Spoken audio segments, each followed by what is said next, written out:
La historia dice que el secretario de Cicerón en la República Romana, Cicerón fue un gran orador, un pensador de Roma.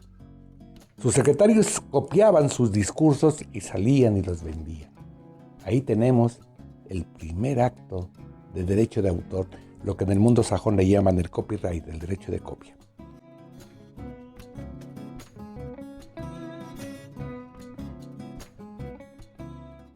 En 1511, en Inglaterra, la reina Ana publica el primer código o primera ley sobre los derechos autorales. ¿Qué son los derechos autorales? Los derechos autorales es el proceso que se tiene legal para probar la titularidad de las obras artísticas científicas que son producto de un ser humano. En 1511, la reina Ana publica el famoso Código de la Reina Ana, el cual exclusivamente atiende a los pintores, protege a las obras pictóricas. Muchos años después, en París, en un restaurante, Víctor Hugo, el gran escritor, el gran hombre libertario, se niega a pagar una cuenta en el restaurante donde está cenando porque unos tipos arriba del escenario se ponen a declamar parte de Los Miserables, una obra de su autoría que él no ha dado licencia ni autorización para que se presente. Entonces se niega a pagar la cuenta y nace el primer litis de derechos de autor. Un autor defendiendo sus derechos inviolables. 1. Él decide cómo se debe difundir su obra. 2. Decide qué hacer con su obra. 3. Tiene el derecho irrenunciable moral de que la obra diga el nombre del autor. Eso no se cede ni se transfiere ni mucho menos. En ese momento nace lo que se llama la Convención de Berna. Víctor Hugo lleva a cabo la primera gran defensa de los derechos autorales. En México no se conocían los derechos autorales. El único antecedente que teníamos es que en la época de Díaz, los derechos autorales se regían bajo el Código Civil de la capital del país, o sea, lo que hoy es la Ciudad de México. Por lo tanto, no tenían una legislación ni una forma razonable para defender los derechos de autor y pasaron barbaridades terribles que solo les quiero contar una, la de Juventino Rosas. Juventino escribe valses muy importantes, ustedes conocen Sobre las olas, Carmen, dedicada a la esposa de Porfirio Díaz. Había una editora de música obsesionaria de derechos en México, se llamaba Wagner y Levin, que le compra por 25 pesos, algunos dicen que por 75, la obra Juventino. Juventino, para poder sobrevivir, era violinista de un pueblo que se llamaba Santa Cruz de Galeana, en el estado de Guanajuato, hoy Santa Cruz de Juventino Rosas. Se subía a un barco que iba de Progreso a La Habana y tocaba su violín para divertir a los pasajeros de esa especie de transatlántico o de buque turístico. Muere en La Habana en 1891. Y no se da cuenta que Sobre las olas anda girando por el mundo y Wagner y Levin en cada país le pone el nombre de un autor porque se vuelve el cesionario de los derechos de autor, y como no había una legislación en México que protegiera en forma real los derechos autorales, pues obviamente esta empresa hizo con las obras de Juventino y de muchos otros lo que se les antojó. En 1901, el gran compositor mexicano Julián Carrillo, potosino, creador del Sonido 13, la gran revolución musical, es becado por Justo Sierra, uno de los hombres más cercanos a Díaz, padre del grupo de los científicos, para ir a Europa y para darse cuenta qué pasa no solo con la creación artística, sino también con la defensa de los derechos autorales.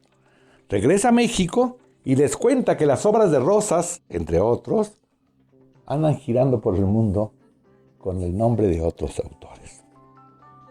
Viene la revolución, comprenderán que es una etapa muy difícil, en donde no hay una legislación para proteger los derechos autorales, y en 1948, siendo presidente de la República Miguel Alemán Valdés, manda a Alejandro Carrillo Marcor y a otros pensantes a Europa a enterarse de qué es una legislación de derechos autorales. Quiero señalarles que los derechos autorales y las legislaciones se dividen en dos formas. Uno, El mundo que seguimos el derecho romano y otro el derecho sajón. En el derecho sajón se llama el derecho de copyright, el derecho de copia. Por lo tanto, el titular de la obra es el que tiene el soporte físico. ¿Qué significa eso? Que si yo tengo un cuadro, yo soy el titular de la obra. En el derecho romano no. En el derecho romano yo tengo un cuadro que compré, pero no le puedo quitar el nombre del pintor. Y tampoco lo puedo destruir porque afecta sus derechos morales. Y si lo vendo, le tengo que dar del nuevo precio en la venta, lo que tenga de diferencia entre lo que lo compré a lo que lo vendo, el 2% al titular de los derechos morales, o sea, al creador. En 48 entonces, en México, en 1900, se crea la primera ley federal del derecho de autor. Y empieza el país a recuperar su acervo cultural a través de sus creadores. Pero han pasado cosas brutales. Estados Unidos no firma Berna. La Convención de Berna hace que muchos países, 98 en principio, digan lo siguiente: el registro de una obra autoral en su país tendrá la misma validez para todos los países firmantes de la Convención de Berna. En otras palabras, una obra registrada en París tiene la misma validez en México de sus autores.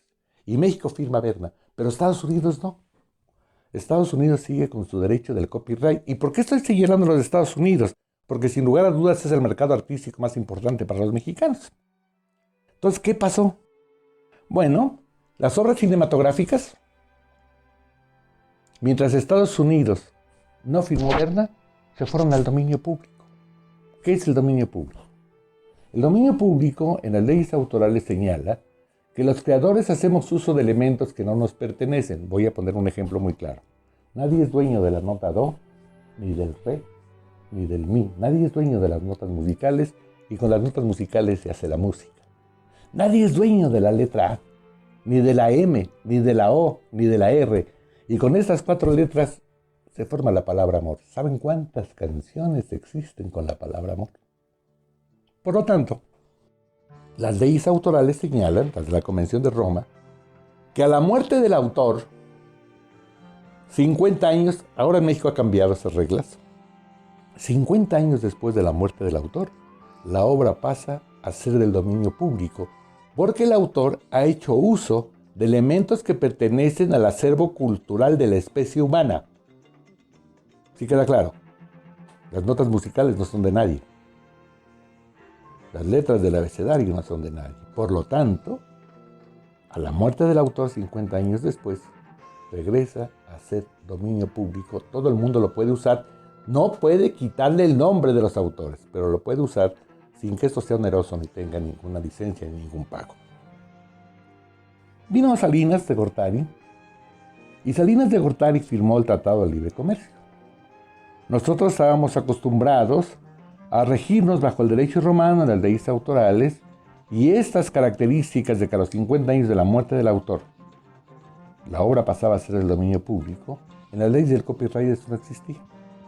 La defensa de la iniciativa privada por los norteamericanos hacía que muchas empresas fueran dueños de las obras y por lo tanto, hasta que se venciera la vida legal de las empresas, se podía empezar a tomar en cuenta las posibilidades de que fuera la obra del dominio público. Voy a poner ejemplos.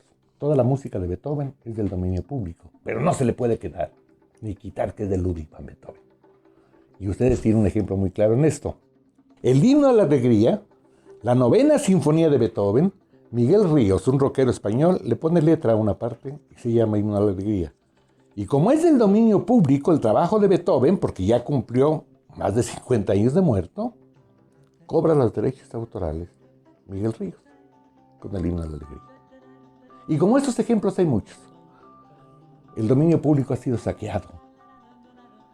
Compositores, intérpretes, ejecutantes han hecho uso de él, muchas veces de una forma antinatural, olvidándose de quiénes son los autores, modificando y recuperando para ellos los derechos patrimoniales.